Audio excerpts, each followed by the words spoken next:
taking a final look at the end of the book um, of Frankenstein, just note that chapter 24 is actually the last chapter, and that's where the frame narrative kind of all comes together.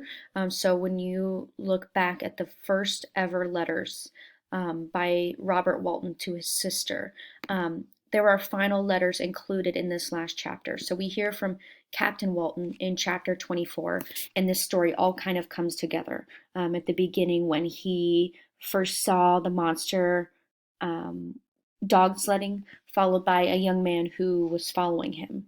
And he meets Victor. And know that this entire story has been Victor explaining his creation to Robert Walton.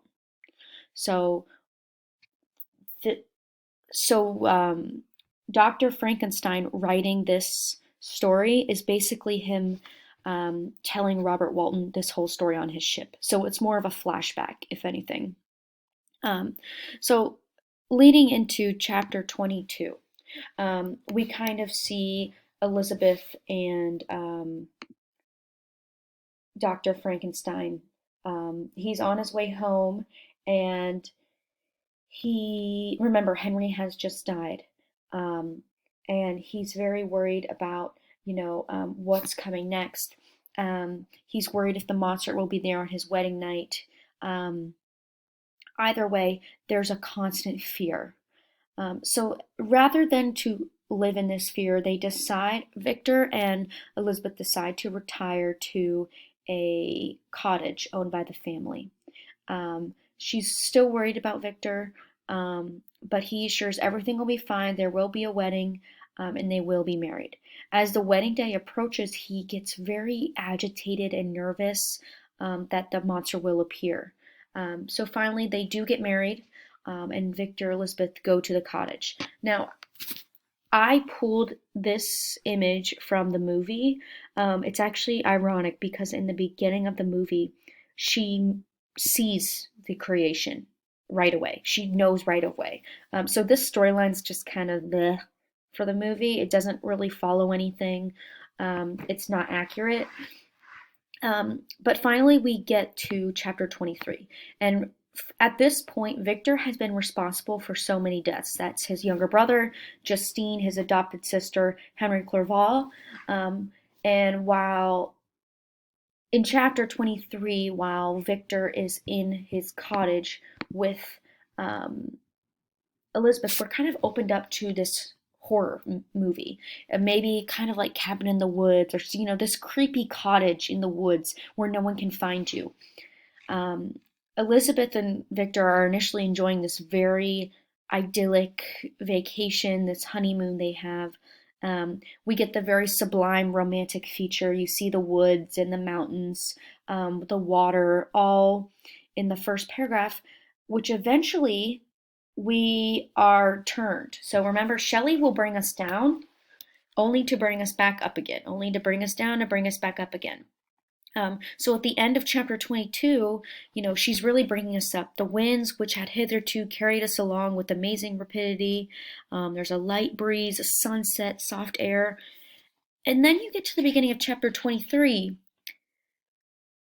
Retired to the inn and contemplated the lovely scene of waters, woods, and mountains, obscured in darkness, yet still displaying their black outlines. It's very dark. It's very horror film-esque. And, you know, it's foreshadowing something bad. Something bad is going to happen. Remember in the first few chapters, Victor has lightning strike the tree, right? All of the storms appear as the monster appears. So because the storm appears and this rain is descending, she's using a very sympathetic background. Something bad is going to happen. There's going to be a disaster. The wedding night obviously was fine, but now we're reaching the falling action. So let's kind of tail back a little bit to chapter 1, and we see this description of Elizabeth in vivid detail. Victor really admires her. He fantasizes over his sister. When I admired her understanding and fancy, I loved to tend to her as I should on a favorite animal. It's kind of gross the way Shelley describes him feeding on her and her beauty. It's almost misogynistic in a way. We see the idea of women as objects and, you know, things like that. But what should be noted here is that she's just very, very fragile. She is a fragile being. And in a sense, Victor doesn't see this. He sees a very saintly, delicate flower, but he doesn't see the fear in her. He doesn't possess this same fear that she does. Um, so finally, Victor decides to head outside while they're in this cabin, and he is worried the monster is there. So he begins to kind of look around because Elizabeth might be upset by the monster's appearance. He tells her to go to bed, have a good night, everything will be okay, and he looks around for this monster. When at that moment he hears her scream and realizes that's the last thing to ever be spoken by Elizabeth, and the monster had killed her.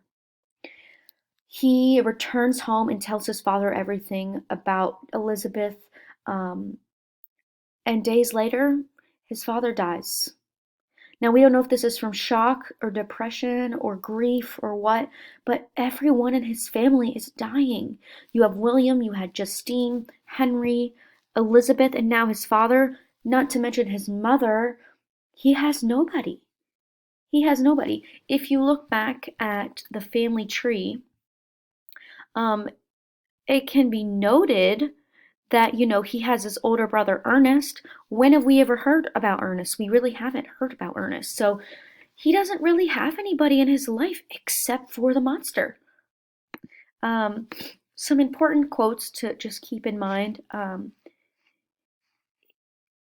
As I heard the shrill and dreadful scream, so he's talking about Elizabeth's scream, the whole truth rushed into my mind. My arms dropped, and the motion of every muscle and fiber was suspended. So the reason he feels this way is because he knows he's responsible.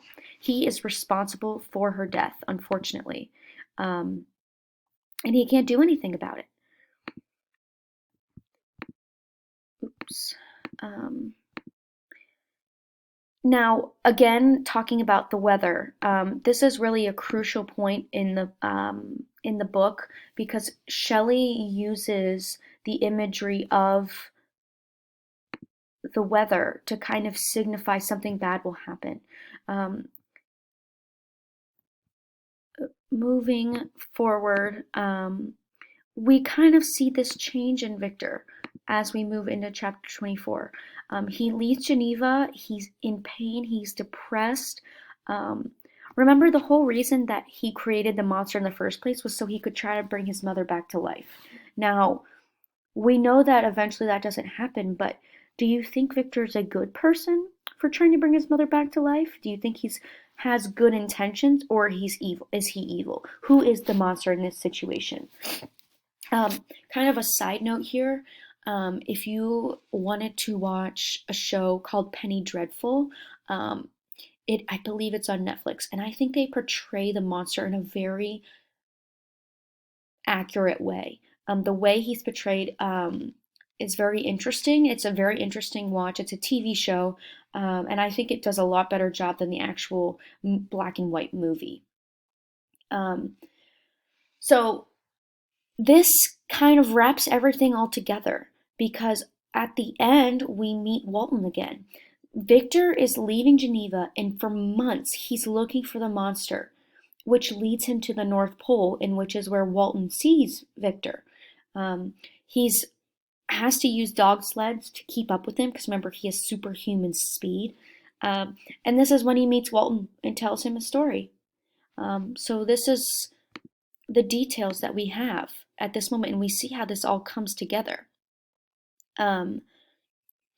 After ending his narrative, Victor tells Walton the moral of his story and really kind of justifies what he's trying to do. We will get into the letters in the next video, but I just want to kind of do these as a reflection. How are Victor and the creature becoming similar? How has he changed? what is the significance that the creature plans to die in a pile of flames? So once we get into these letters, we can really ask ourselves these questions. Um, and moving forward, we can kind of wrap the story together.